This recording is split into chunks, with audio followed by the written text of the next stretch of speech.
Елена Семенова, Марат Хусаинов, ТНВ, Красноярский край. 550 пострадавших, разрушений, выбитые стекла и витрины. Болид вошел в атмосферу Земли в 9 утра по местному времени. В Челябинской области упал метеорит. Наши соотечественники стали свидетелями природного явления.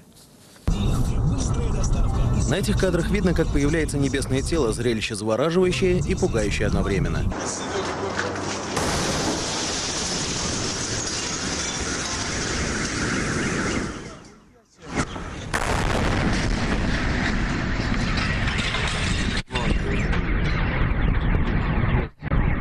Сразу же возникло множество версий от авиакатастрофы до ЧП на одном из местных военных предприятий. Однако вскоре стало известно, что непонятные явления видели не только на Челябинском.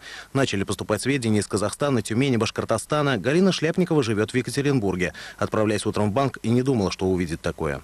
Произошла какая-то вспышка. Я сначала думала, что что-то в магазине взорвалось.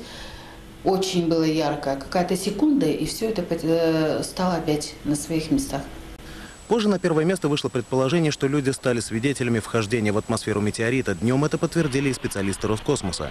Скорость объекта была от 30 до 70 км в секунду, отмечают ученые. Явление не такое уж и редкое, утверждают астрономы из Казани. В течение года на Землю выпадает несколько тысяч тонн метеорного вещества, но в основном это пыль.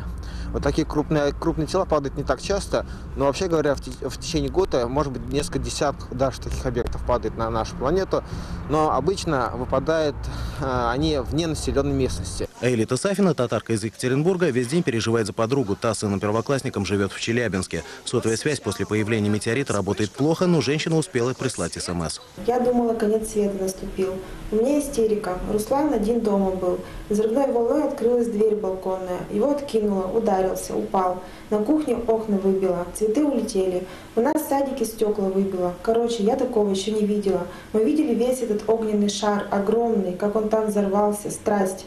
А потом через пару минут эта волна прошла. Я потеряла 10 лет жизни.